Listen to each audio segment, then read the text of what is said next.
Hello and welcome to High Profile. It's really been a little while since I've been here in front of the camera for an extended period of time having a traditional show. John Curt and I really hope that the past 2 months when we focused on the Constitution of the United States was a good learning experience for you, that you've appreciated and benefited from the presentations that we've done in our last 2 programs. Getting back into the saddle to do more of our traditional type of program brings us to Morro Bay.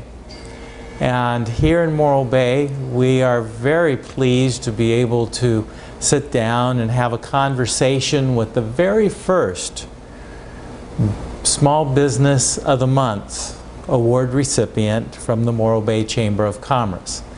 And I'd like to read to you as our introduction the press release that was published in the Bay News just a couple of weeks ago. The Morro Bay Chamber of Commerce has named its first Business of the Month. The recipient was chosen from the Chamber membership by the Board of Directors in recognition of outstanding and unselfish service to the community of Morro Bay. This month's award goes to the Coffee Pot and owner Gordon Liu, or Liu Chi-Fa. Celebrating its 63rd year of serving traditional Americana meals, the Coffee Pot restaurant is both a meeting place and a treasured part of Morro Bay experience.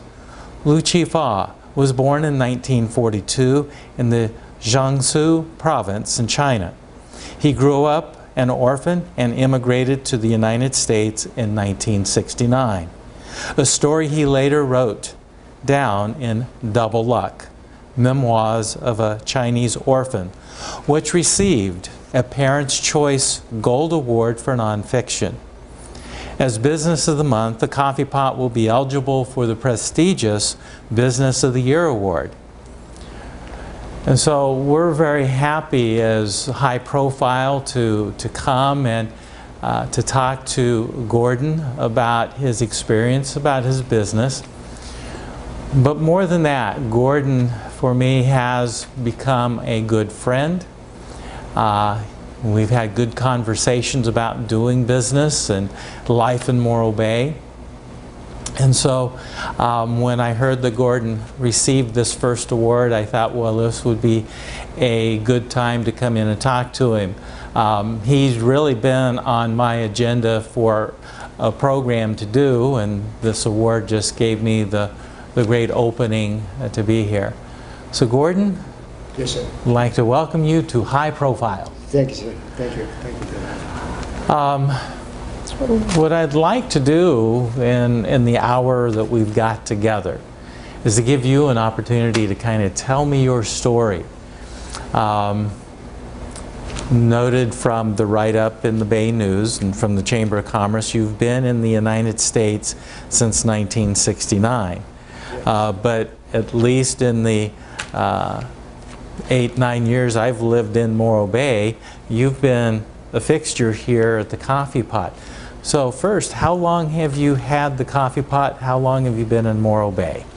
Well, I had this place 24 years. Since 1990, in July, I took over this. And previous time I was in Manhattan Beach, Los Angeles, on a fast food place for 7.5 years before I came over here. Okay. So this is my beginning of 24th years. So 24 years here. Now, according to your book and according to the write-up we've just read, you've been in the United States since 1970. So you've mentioned Manhattan Beach. Well, what else have you done, or what got you here to the U.S., and then what did you do for your 20 years before you landed here at the Coffee Pot? Well, in 1969, actually, the plane was landing in Honolulu. So at that moment on, I knew I wanted to stay. I'm not going to return. So first 10, 11 years, I learned how to speak the language. And so 11, 12 years later, I was in my late 30s. I got a little worried because in Chinese culture, a man, before he reached 40 years of age, he should be succeed. So that was always on my mind. So then, so in the early 80s, I owned a fast food place in Manhattan Beach, Los Angeles, for over 7 years. I worked about 13, 15 hours a day, every day, for that period of time. So in 3 years' time, I owned 3 places. There is the Chinese place called China Express. Then also Croissant USA. Then, but another one is I have a chocolate, imported chocolate shop. So I had that for total altogether over 7 years, and I worked about 13, 14 hours or longer every day for 7 days a week. So 1990, I got rid of all that. So I came to Morro Bay. I was hoping we'll settle down here. Well, actually, I came over here totally by accident, and I was rather comfortable. The car was drove Morro Bay Boulevard 3 times. I stopped at Century 21, and the lady spent a half day with me, and I want to buy something for my later years. And, but unfortunately, I couldn't find the things I wanted. And it just happened the coffee bar restaurant was on the market. So then I didn't have experience. Then look back as a young child, I was working in the American Officers Club for several years, and that gave me the courage. Plus, throughout the years, I was attending bar, and I remember I worked at a bar as a bartender, and people always came to the bar and telling me the problems, and I did understand most of them, but I didn't have the courage to talk back because my language my English was not good enough, and I didn't have the confidence to talk back. And so this went on several years after I took over this place, and so I basically made a deal with the buyer. That is, so when we open ESCO, close ESCO, 45 days, I work for him for free, and because free is a magic word. Then my vision is, 45 days later, this place will be mine. So then I was concentrate in the kitchen, do dishes, and learn how to cook and what to buy, what not to buy. Because if you buy the wrong things, sit there, then you tie down your inventory. So 45 days later, I took over the business. First year, I was kind of a little uneasy because I didn't have the confidence. So as time went on, I got better and better. So this is my 24th years. Okay. Now, I don't think I've seen you in the kitchen since I've been a patron here at the business. That's right. You've handed the cooking responsibilities That's up. right. That's right. Okay. Yeah. I have a very well in 24 years' time. I only have two and a half turnover. Yeah. So my current cook with me, they both with me for 14 years. Wow. Yeah. My dishwasher with me almost 10 years. One of my 2 waitresses, one's with me for 15 years. Another one with me for 18 years. So obviously they're very comfortable in here, and so I'm very lucky to. I just do overlook the large picture. So I spend a lot of times socialize with my husband, and does a lot of some behind the scenes. So it's all good. It's all good. Yes. Now, I had the opportunity. It's been a year now, Yes. that you came to a graduation class Yes. that I taught, the Start, Run, and Grow Your Business Yes. for people looking to go into entrepreneurship. And so you came as a guest speaker and provided copies of your book to all the students. But prior to that, I understand that you actually have a little type of outreach or community service you like to do, and I understand you go from Morro Bay over into the valley and speak at schools there. You tell your story, which we're going to be getting to a little bit later in the program, but what caused you to get involved in going into schools, and even some that are 150 miles away, to tell your story? What brought that about? Well, actually, when the book first came out about 12 years ago, and Cal Poly, one of the professors, picked up one of my book, and it's a short while later, she invited me to her class to give a presentation. That's how it started. Then that tradition still kept on. Every year, I would go to Cal Poly to the classroom And oftentimes, the professor will bring 2 classes of students over to the coffee bar for breakfast or lunch. So then after lunch, I'll give a presentation. Then another thing is the Bali, about 8 years ago, a professor who taught Porterville College. So he and his wife and daughter was vacation in Morro Bay. They went to a used bookstore, bought one double luck. So on the way home, the daughter was reading out, the father was driving the car. So then 6 months later, so Professor Weiss called me from his college, Porterville College, asked me if I want to go to give a presentation. Well, Professor Weiss, his wife and daughter, son, and the son-in-law, they're all in education. They're all teachers in different schools in the Central Valley. But because of Mr. Weiss invited me to go to Porterville, and it really opened the door widely. And so I got invited to many different schools other than Porterville. For example, I went to Visalia, I went to Hanford.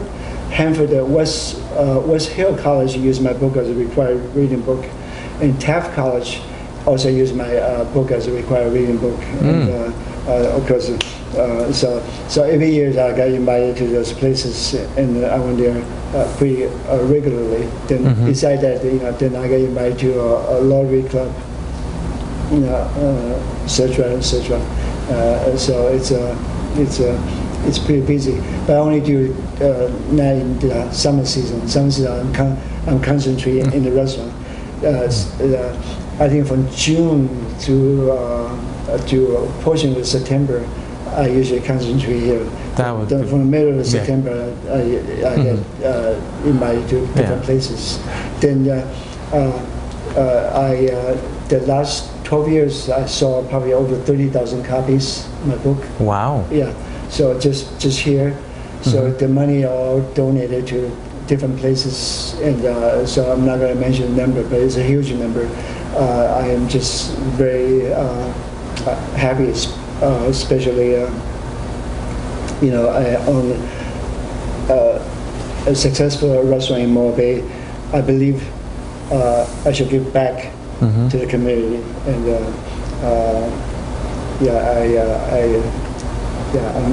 I feel very fortunate. I'm living here, and so I made a lot of friends, and so it's very, very good. Yes. Yeah. So when you get these invitations to go into the school, Yes. Is it all just college, or I believe you said you've got some high schools, and I think I see a picture up on the wall that looks more of an elementary school. Yes, that elementary school, a middle school, high school, and college, university as well. So usually, so when I go there, they either give me a fee or basically a guarantee for so many books. So that's I can continue my scholarship. So they always guarantee for so many books. So because the school budget is not that great, so usually I would advise them to when you connect it for another school or two, so that way instead of they buy 75 books, they only need to buy 25 books. So that's why I keep my scholarship alive, because the sale of the books. That's what sells the books. Okay. Now I know that you've had the opportunity to go back to China a few times. What difference are you seeing in China now that's different from when you first were raised over there before you made it to the States? Yes. Well, 1986, that was the first time. I was in my mid-40s, and I remember since I was a boy. So I saw my sister. My sister doesn't recognize me, and so finally her daughter and son-in-law came up to her and said, "Well, this is your youngest brother, your baby brother, came from America." So then finally she realized I was the brother. So I spent 72 hours over there, and my feelings because when I was a young boy, I was basically escaped from communist China to Hong Kong for better life. So I really don't know too much about China. But the first time I was still having this, my feeling wasn't too comfortable. I just think. Even I was sitting in a hotel, and it just the vibes is just not right. So I remember I hired a taxi. It took me to Wuxi Lake, and so we talked a little bit, and so I asked him the driver. I said, "Well, can you take me to a local dinner place?" And so he took me to a place. I said, "Oh, join me." He was hesitant. He doesn't want to join me. So finally, he did join me. So then, on our way home, and I thought, this poor guy, and I gave him twice much he asked for, and so he was telling me, actually, his boss asked him to watch me over, like otherwise he don't spy on me, But anyway, we become friends, and so there was a good experience. So Spencer, but my comfort zone is not there. So I'm glad I was there. So I went back twice, and last time was about 2.5 years ago.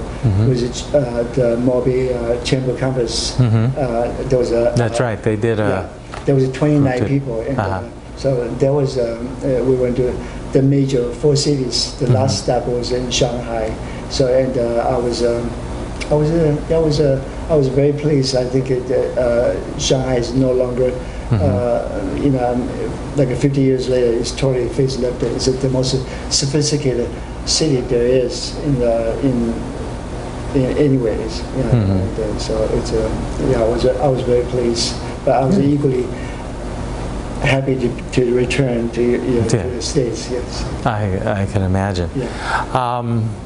So we kind of start wrapping up this first segment here. You have a good pulse. You're a good gauge on the economy of the U.S. You're a restaurant. You have the tourists come in. You have locals come in. Is your feeling as that things have gotten a little bit better? I think that for 4 years, the economy was kind of depressed. So then, even during summertime, high season time, it just wasn't there. I mean, it still kept you busy, but just not to the previous when the economy was not downturn. I think this year, actually, by far, is much better. It's very lively, and so we have a lot of people. People seem much more relaxed. They came over here. They didn't really pay much attention or conscious of the price. Just order whatever they wanted, and they seem much relaxed and much more happier. And just the business is by far it's better. It's better. Yes. Very good. All right. Well, this kind of gives you an overview of what's going to come. Gordon will be back with us for the next couple of segments, and we're going to introduce you to his book, and then we're going to let Gordon share his story. So we look forward to seeing you back here on High Profile.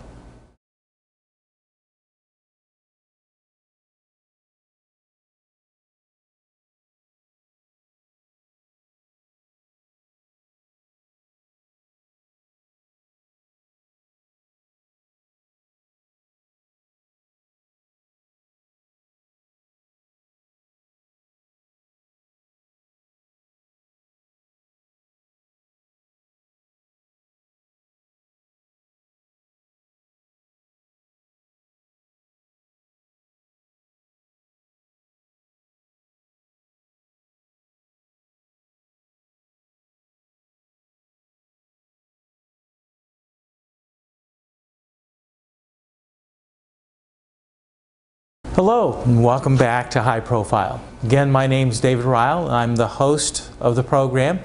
Behind the camera, we have John Kurt, who also doubles as our producer.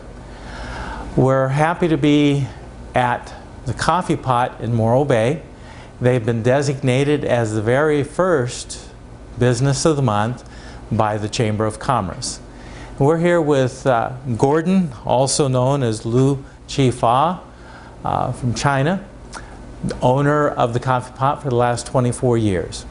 The reason we've wanted to do a show on Gordon is the fact that not only is he a friend and a successful businessman owning the Coffee Pot for a couple of decades plus, but he's also an author of a book called Double Luck, Memoirs of a Chinese Orphan.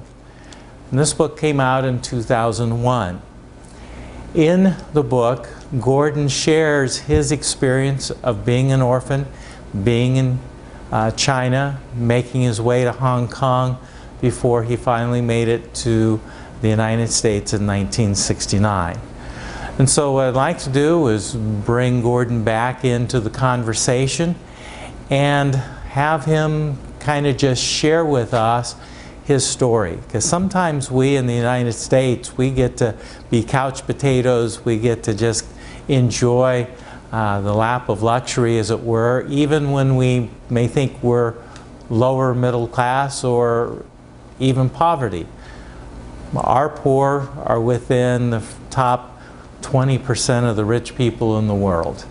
And so Gordon has experienced both sides of the coin, and I think that's why he is such an enlightening topic for us to have. So Gordon, welcome back. And so Double Luck, where did that title come from to begin with? When I was 5 years old, so my sister was sold me to a village communist chief. So then after being sold, just 3 months earlier, the chief got married for the very first time. So his new wife brought him a son. The son was 20 years old, and I was only 5. The chief thought that 2 good things happened once in his life. So he decided to he renamed me Double Luck. So I was double luck in his life. So that's where the double luck came from. And wow. So unfortunately, that the communist chief wasn't. He doesn't know how to be a father. Mm-hmm. So he was kind of cool that I was living with him for a year. Mm-hmm. Yeah. Now, if I heard you correctly, yes, you were sold. Yes. Okay. And yet there was nothing wrong in China at that time to sell someone. Well, to sell a child, I guess. That's right, that's right. Well, in my case, my sister-in-law, and so she wanted to go to a big city, Shanghai, to reunion with my brother. She didn't have the fund. She decided by selling me for 2 secular rights, she can use the money to take a train with her son to go to Shanghai to a reunion with my brother. So that's how I was being sold. And, okay. Yeah. Now, you've talked about your sister, so your parents passed away at an early age for you? Yes. My parents passed away, I was only 3 years old, and we have 5 children, and I have 3 brothers, 1 sister. I'm the youngest one. So my sister is 20 years older than I am. My oldest brother is 24 years older than I am. So as a young boy, I was here and there. I never had a home. Mm-hmm. And so my sister was married to someone deaf. So then he always hoping he can have his own son. And every time he sees me, he's just irritated because I was a boy, but I was not his boy. And so so my sister was trying to avoid the abuse. So try to avoid to see him. So they always put me neighbor's house to avoid to get yeah. So the childhood wasn't very good. So, according to your book here, the first 6 years you were in the Jiangsu province. Yes. And this is where you talk about your sister's house. And now you have the riding a dragon. What in the world does that reference? Well, the dragon, the most powerful animal, and a young child, a young boy as myself, I was helpless because there's no home, no friends, no family. So oftentimes I think about a dragon, and so I can be powerful like a dragon. And so as a young child, that really give me a lot of comfort. Mm-hmm. So and even up to today, I still think that way. Yes.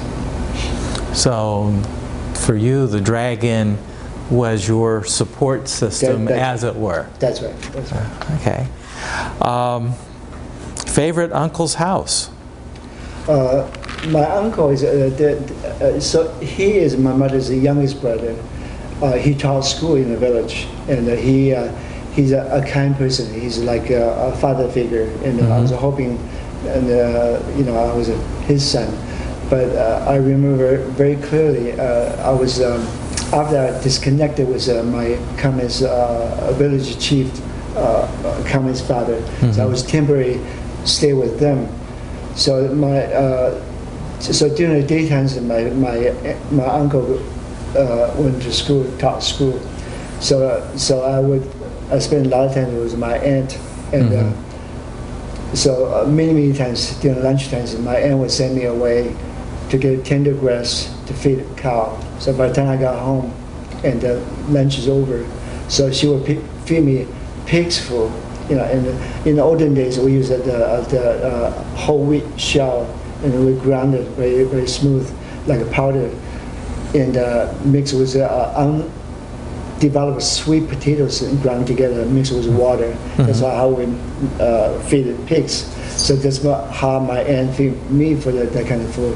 And quite a few times I asked my aunt, can she feed me some human food? And she just she said, well, we don't abuse you. You still complain. You're just a little, very unhappy child. But my uncle is another case. I mean, he's just very warm. I was because I never had a father, so I was hoping he was my father and this sort of things. But that's just wishful thinking. Is never there.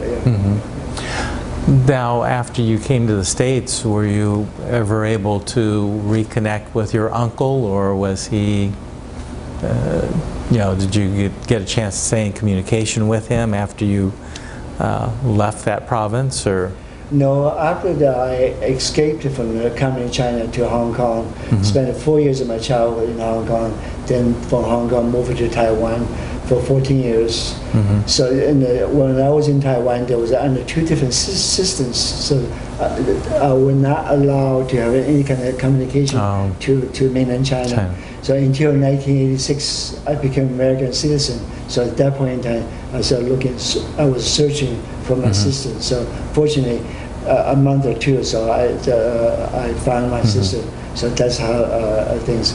I think my brother, my uncle, favorite uncle, a bunch of them. I'm sure they're long gone. Yes. Now you said you escaped. Yes. To Shanghai. How did that take place? Well, actually, yes. I was in Shanghai for almost a year, and a year later, that was 1949. So, and my sister-in-law, who saw me for 2 second rights, at that time she was in Shanghai. She was working for a rich family as a housemaid. So on her day off, she came home and she took her son and I to the side. So well, the next few days we're going to take a train to somewhere, but you children do not need to know where we're going. All you need to know when you're on the train, make sure there's a lot of Red Army. You don't give eye contact. You don't talk to them. And so we were on the train. So it took almost a whole day from Shanghai to another big city, Canton. So after we get off the train, we stayed at this little hotel. And at that time, the high-rise was 4-story high. So we stayed in the hotel for almost 2 weeks long, waiting for a connection. So, and 2 weeks later, the connection came in. There was a human smugglers. Today you call them coyotes. So there was a husband-wife team. And so after we connected, so we waited another few days. The situation was kind of calm. So we took another train from Canton to a small village. The village only about 500 population, and so beginning of the village was a hotel there, 2-story high. The northern part of the village was a theater. They only show one movie a day. So we checked into the hotel, waiting for the right time to escape. There was 14 adults, 2 children. That 2 children is a nephew and I. That was 1949. I was 7. My nephew was 1 year younger than I am. So we were in this hotel, and my nephew and I was typical children. So during the daytimes, nephew and I would go to the roof to play.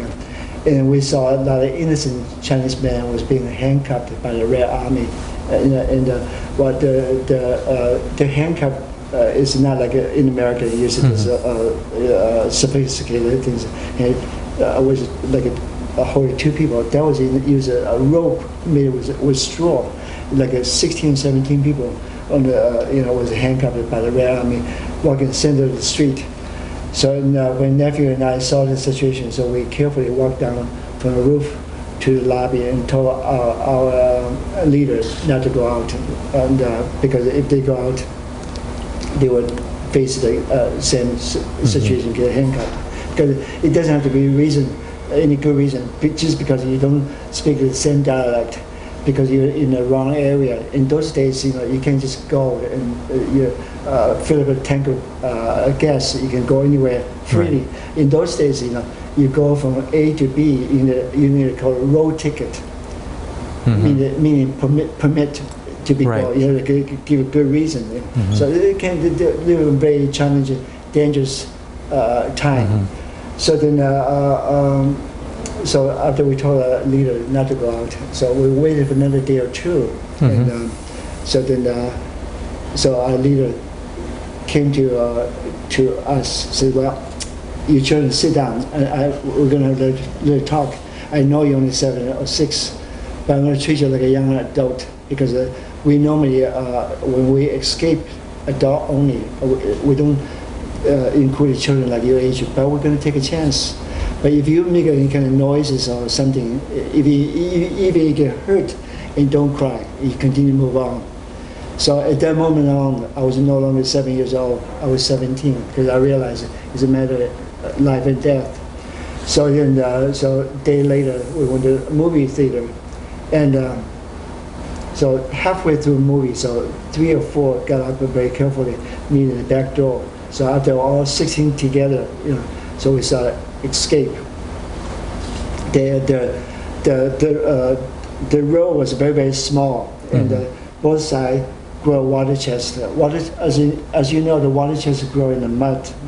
So you do need to walk carefully, because it's in the pitch dark.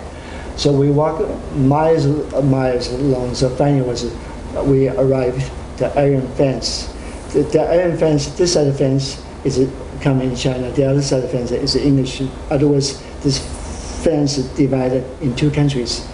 So then after we get there, the coyote used a scissor, cut a hole was large enough to pull 1 person at a time from this side of the fence to the other side of the fence.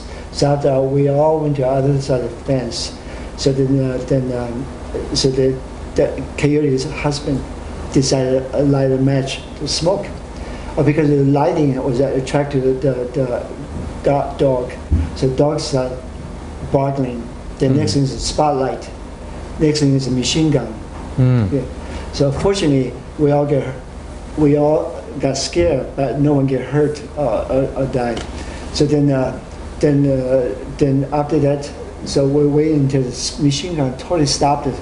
So we continued to move on. A short while later, there was a canal, there was a river, and no one knew how to swim. So the coyote husband-wife, so the wife carrying 1 person, the husband carrying 1 person across the river. So we all went to the other side of the river, there was a winter season. Even we wear several layer clothing, but that didn't help a little bit. We were so cold and chill and hungry and scared. And then we thought, I thought everything's okay. And then some noise came from somewhere. I did not know anything. So they carried the husband and wife, because that's their profession. So they immediately made a decision, divided the 16 people in 2 groups. So their thought is this: in case one group got caught, the other one can continue to their freedom. So I was mixed with the strangers. So my nephew and sister-in-law was another group. So a short while later, we arrived at this little small house, very, very small, about probably 400 square feet, very small. And so I was waiting there in a room. It was dirt floor. And so waiting for the other group to join us. So a short while later, the other group did come to join us. So the coyote looked around the room, tried to find some food. There's no food there. So all they found, there was about half cup uncooked rice. They put it into this huge wok with the water. They did not even wait until boil, dish out in the container. So we each went a few sips, pass on to the next person. That basically wasn't not much of food, just warm body temperature. That's all. Right. And then the morning came along. So then the bus waited outside for us. So we all got on the bus. The bus took us to the seaport. So after we all got to the seaport, then we had to get on a boat. Took this little boat to a small island. The small island is a part of Hong Kong, but did not land connected, only by water to get there on a plane. So after we got there, and there was a refugee camp, and so my family got there a year or 2 late, so we didn't have the privilege for a food meal ticket. So all we had is just a roof to sleep, and there was so during the daytime, the cafeteria, they served 2 meals a day. One is 10:30 a.m., the other one's 2:30 p.m. As a young boy, I was 7 years old, so I carried this little bucket, like a 5-pound milk powder can. So my left hand carried this bucket, my right hand's free. So then, so I basically passed every single one of them who were waiting for their turn. I just then the window, put this rice into the can. So day and night, I feed my family twice a day. Wow. Yeah. When you had the machine gun fire come, it sounded like you were already on the other side out of the communist China. Yes. Were they shooting into the other country on the other side of the... Yes. Yes. Wow. Yes. That would have... Yeah. Yes. Yes. So quite an experience that we may watch in movies, but to experience in real life is totally different. Well, we're going to come back in just a little bit and let you tell a little bit more of your story. Thank you. Well, again, hope you're enjoying this riveting story, real life story from Gordon in regards to getting out of communist China in 1949 and getting over into freedom.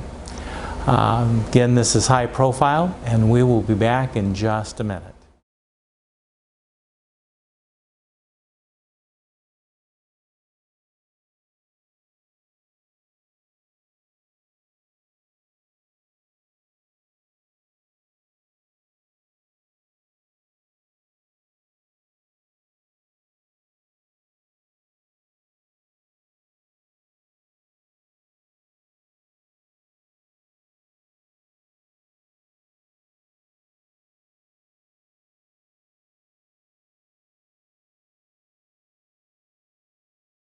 Welcome back to High Profile. We're in our third and final segment with Gordon from the Coffee Pot. He's getting to tell his story. The story is found in the book he published in 2001, Double Luck. A couple of things about the book. It not only tells Gordon's story, or Liu Chi Fa's story, as is his given name, But he uses this book as a means of giving back to his community. He uses this book, sales, to help with scholarships and to help students. In the last segment, we heard an awful lot about what Gordon went through to get out of China and his escape into Shanghai and freedom. And now we'd like to kind of wrap this up with his story about being in Shanghai and what led him to being in the United States. So Gordon, welcome back. Thank you. And so, so you got to this small island. You told us about how you got rice to feed your family a couple of times a day. So you were in Shanghai just for a year or so, it appears, from your book. And then you went on to Canton for just a short time. And then you got to spend 3 years in Hong Kong. Yes. And then from Hong Kong you made it to Taiwan. That's right. So as we try to at least bring some completion to your early life, Yes. why don't you tell us about your time in Hong Kong and then kind of walk us through your life in Taiwan. Yes, I was in refugee camps for almost a year, and I was big for rice and everything else. So a year later, my brother thought there's no future there for us, so we need to move back to Big Island, Hong Kong. So at that point in time, I was a little bit over 8 years old, and I was begging for rice to feed my family. And so then oftentimes I get a stomach cramp because in those days there's no refrigeration and everything else, and people under kind heart, give. But then quickly I learned not go to from house to house and learn beg for rice. I would go to the bus station, beg for money. So so I'll try to tell a brief story of why people waiting for bus. And most of the people are kind, but there's always a few. There was a very cold, and just pushed me away. And then I would sit in the corner of the street and cry for hours. Then try to figure out why people didn't like me and didn't even acknowledge me and didn't even give me a nickel or dime. Well, quickly I learned maybe they didn't understand my dialect. So at the time I spoke 3 different dialects. There's Mandarin, Shanghai, and Cantonese. So when I tell a story, if the people didn't look at me, so then in my young mind, I thought maybe they didn't understand what I'm talking about. So I would change from one dialect to another until they understood me. So they would give me nickel or dime. So this went on for 4 years. And so then my brother, oftentimes at night, well, after my money, if I didn't have the money for him on the street, then he would beat me up. So I screamed loud. People will open the window. It says, "Leave the child alone." Yeah. So my brother too shy, so he would go home. But I didn't dare to follow him go home. I would spend the night in this high-rise stairway for the night. So this went on for 4 years. At the age of 12, so we left Hong Kong, went to Taiwan. So my favorite aunt, there's my mother's younger sister who married someone pretty important in Taiwan government through their sponsor. So we went to Taiwan. And at that time I was 12 years old, and my brother was preparing me for the 2nd grade class. My brother was very impatient. After he told me 2 or 3 times, if I didn't get it, he would say, "Whatever you can hold it." He would say, "You're so stupid, you will never amount to anything." But he easily forgot that I spent 4 years, was big on the street, supporting his family. But children are also very, very cruel, because I was 12 years old. I should be on the 6th or 7th grade, not the 2nd grade. So anyway, after I accepted the 2nd grade, 4 months later, before we move on the 3rd grade, then I decided as well, children are very cruel to me. And when home, my brother was very cruel, was abusive. And I said to myself, I said, well, I need to join the workforce. So I did. So at the age of 13, I started working shoe factory, learn how to make women's high heel shoes. Then I worked at a construction company as an errand boy. And but then I picked up another dialect because all the workers, they're all twice my age, so they're all from different part of China, Taiwan. But then I spoke Taiwanese as well. So I get along with all the construction workers very well. So finally, I got another job in American Officers Club at the age of 13 and a half, not quite 14 years old. So at that moment on, then I saw the American officer brought their family, wife and children to the Officers Club for enjoy the meal. And I was a young busboy. Then I look at them, and so I was, for example, the father would say, John, that's not how you eat a hamburger. So when you cut a hamburger in 4 slices, eat 1 slice at a time. Much more civilized. If the daughter spoke to the mother and still chewing her food, looking somewhere else, the mother would say, Lucy, that's not how you talk to your mother, even strangers. So you need to finish your chewing. Most importantly, you need to look at your mother's eyes. Well, this young, little, uneducated busboy, he was hoping if he had a family such like this. But that was just, wishful thinking. And so he started had an American dream. He's hoping someday he can go to America. I'm talking about me. So 13 years later, at the age of 26, so my dream became a reality. So I came to America. I remember the plane was landing in Honolulu. And so at that moment on, I knew I'm not going to return. I'm going to stay here. And until I opened my passport, I realized they only give me 38 days legal to stay. I was very, very nervous because I didn't want the passport expire. So I just tried to find a way to extend it. So I did. Then how can I stay here legally much longer? Then people give me different information. So finally, there was a private college and business school. You pay $90 a month. So then, but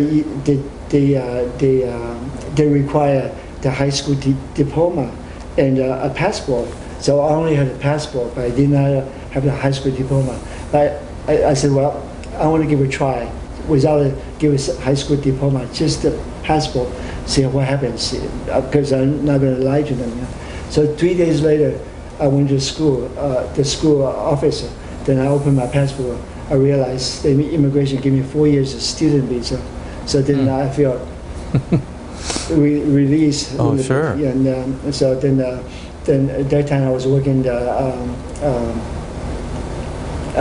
Crenshaw and Santa Barbara Boulevard, the Italian restaurant, a bartender.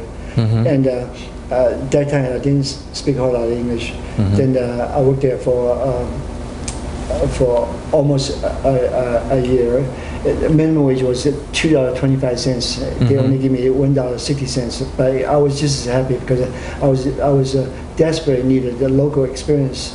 So I thought experience is more important than money. So then so I worked there a year. So a year later, so my friend Bobby, who helped me to to come to America. So I said to myself, I said, well, when Bobby comes to America, I want to pay him back 3 times more than he gave it to me, because without him I wouldn't be here. And so he came. So at that time I lived in one apartment store, and I said, Bobby can live with me as long as he wanted, and until he's comfortable enough, I would take him to look for a job. So 3 months later, I took him to an unemployment office looking for a job while he was fill up an application form. And so phone rang, and they were looking for non-union bartender from the airport, Jose Airport. So at that time, I was in America over a year already. So I talked to the man who answered the phone. I said, me. And then the man who answered the phone said, oh, I have a young man, oriental young man in my office, speaks some English, has some experience. And the other side said, send him over. And so he drew a map for me to take bus. So I didn't even know how to read a bus, so I took a wrong bus. So by the time I got there, it's already afternoon. So in those days, the application form was very simple. Just your name, your address. your emergency, how to contact, all that stuff. Then after I filled out the application form, and this man looked at my phone for the longest time, and I thought it only take a few seconds, it didn't take so long. Then he stood up, he shook my hand and looked at me, and no words exchanged, and I said to myself, my chances are very, very strong. Well, came to find out, this man, he was stationed in Taiwan for 13 months. Oh, wow. So we have this mutual warmth between us. So he hired me on the spot. So instead of making $1.60 per hour, so I was in the union scale. So I make $4 an hour, and Wow. So I was that was my first 2 years experience. That was in America. Yeah. Wow. Now let's step back just a little bit on the languages you speak. You talk about the Chinese dialects. Yes. I'll have to admit, being from the U.S. and at the moment being pretty monolingual, other than a little German, when I hear Chinese, I just think there's one language. But you're indicating there's actually multiple dialects in China, and they don't necessarily communicate that well together. Yes, the writing is all the same throughout China. Okay. The dialects, there's many dialects, but today, all the school they taught Mandarin only. So they even go to the village, so they can, besides their own dialects, they can also communicate with you. But in those days, like 60 years ago, when I was a little boy, but when I was in Canton, and people, if they speak Cantonese, they would not necessarily understand Mandarin, fortunately I learned the dialect pretty fast. Not only I can speak, I speak quite well, and so I communicate with them. So by changing dialect, so oftentimes by the end of the day I have $5 or more to pass on to my brother. So this went on for 4 years. Yes. Wow. Okay. So now getting back up to the most recent part of your story, you got to go into being a bartender at the airport, I think you said? Yeah. And so how long did you get to do that? I was there a year, a little over a year. So one midnight, and someone called me from Colorado, and that man, his name is Paul Si. Si is his last name. He was my friend when I was in Taiwan. He was working at Italian restaurants as a manager. So before I came from Taiwan, so I would went to his restaurant for food. So we made a friend. Before I came, we had an address exchange. So a year later, 2 years later, so he was in Denver, Colorado. Then first he asked me, Paul asked me, he says, Lou, he called me my last name, and he says, you work, do you have a job? I said, yes. How much you make? I said, $4 an hour plus tips. And the Chinese always ask the kind of question, because in American society it is considered private, but in China, but that's just the way it is. If you make $5, you tell your friend you make $10 to save your face. And so at that time I don't need to save my face, because I make $1.60 jump to $4, so it's twice as much. And he says, well, would you like to come to Denver, Colorado? I can help you to get your green card. Well, the green card was important to me. Nothing else than important as a green card, because I want to be legal. And so I asked for 3 days off from my job. So I went to Denver, Colorado. And Paul and Tommy, they many years ago, they jumped ship together. So they work at the same restaurant. Paul as a busboy, and Tom is a cook. And unfortunately, Paul get caught, sent back to Taiwan. Tommy many years later become very successful. So through Tommy's success, so bringing Paul back to America. So Paul was helping me because his buddy Tommy become very successful, own many restaurants, own 5 restaurants in Denver, Colorado. Wow. So the fancy one, the new restaurant just opened. It's a Hawaii restaurant. They serve Hawaii food and so-called Tommy Wong's Island. You know. So I had to learn how to make Polynesian drinks, such like Blue Hawaii, Mai Tai, for all the drinks. But once you're a bartender, you adapt it very fast. And then I was young. I was in my early 20s. So that was a good experience. Without Tommy, I was working there a year, so I got my green card. Yeah. Very good. Well, it's hard to believe, but our hour is pretty much gone. Yes, yes. And you've shared a lot of experience with the audience that most people haven't gotten to know. So Gordon, thank you for being on High Profile. Well, thank you to give me this opportunity to talk a little bit. And I intend to have you back because I understand you've got a sequel coming out to Double Luck. Yes. The name will be No Regrets. No Regrets. All right. Well, it's been no regret having you on our show today. Thank you, David. Thank you. Thank you very much. Well, we hope that this has been an inspirational program for you.